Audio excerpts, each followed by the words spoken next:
In ancient times, under a vast clear sky, lived a man named Jonah. He was a prophet, chosen by God for a special mission.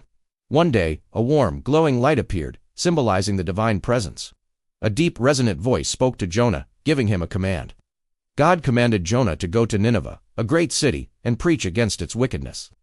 But Jonah was afraid and reluctant. Instead of obeying, Jonah decided to flee from the Lord's presence. He turned his back on Nineveh and headed in the opposite direction. He made his way to a bustling port city, filled with merchants, sailors, and the sounds of the sea. He sought passage on a ship. Jonah found a ship bound for Tarshish, a distant land. He paid his fare and quickly boarded, hoping to escape God's call. As the ship sailed into the open sea, a great storm began to brew. The sky darkened, and the waves grew increasingly violent. The ship was tossed violently by massive waves, crashing over the deck. The sailors, seasoned mariners, panicked, fearing for their lives. Meanwhile, below deck, Jonah was fast asleep, oblivious to the raging tempest above. His attempt to escape had brought danger upon everyone. The captain, desperate, woke Jonah, urging him to pray to his God. The sailors believed someone on board had angered the heavens.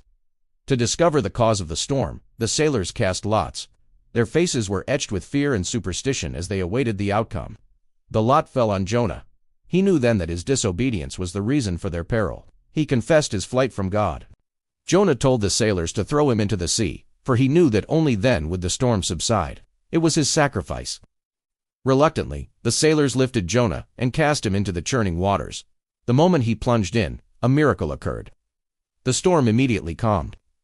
The furious sea became still, and the dark clouds parted, revealing the moon and stars. The sailors were awestruck. But Jonah's journey was far from over. God had prepared a great fish to swallow him, saving him from the depths. Inside the belly of the fish, Jonah found himself in complete darkness. It was a terrifying, yet humbling, prison. For 3 days and 3 nights, Jonah prayed earnestly to the Lord his God from within the fish. He repented of his disobedience. He cried out for deliverance, acknowledging God's power and mercy.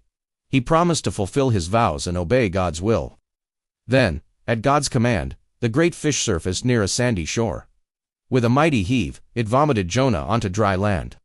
Jonah was disoriented, covered in seaweed, but alive. He slowly recovered, feeling the sand beneath him and the sun on his skin. As he stood, the warm glowing light of God reappeared. The divine presence was there again, offering a second chance.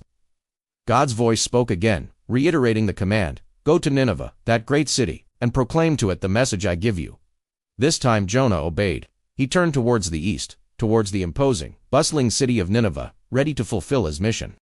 He entered the city, a place of immense size and activity. Its streets teemed with people, initially appearing busy, and perhaps a bit menacing. Jonah began to preach, proclaiming God's message. 40 more days, and Nineveh will be overthrown. His voice echoed through the streets. To everyone's surprise, the people of Nineveh listened. They began to show signs of fear and repentance, realizing their wickedness. The news reached the king of Nineveh. He rose from his throne, removed his royal robes, and covered himself with sackcloth. He issued a decree for all, from the greatest to the least, to fast and wear sackcloth, and to turn from their evil ways. The entire city, from the king to the common citizen, humbled themselves before God, demonstrating their sincere repentance. God saw their repentance and had compassion. He relented from sending the disaster he had threatened. Nineveh was saved, but Jonah was not pleased. He was angry that God had shown mercy to Nineveh, a city he considered his enemy. He complained to God, wishing for death rather than seeing Nineveh spared. God, in his wisdom, prepared a lesson for Jonah. During the night, God sent a small worm. The worm attacked the plant, causing it to wither and die, leaving Jonah exposed. As the sun rose, God sent a scorching east wind. Without the plant's shade, Jonah was miserable, faint from the heat. He again wished for death, lamenting the loss of the plant. Then, God's warm, glowing light appeared once more. God gently explained his compassion. "You cared about a plant, yet I should not care about Nineveh, a city with many people."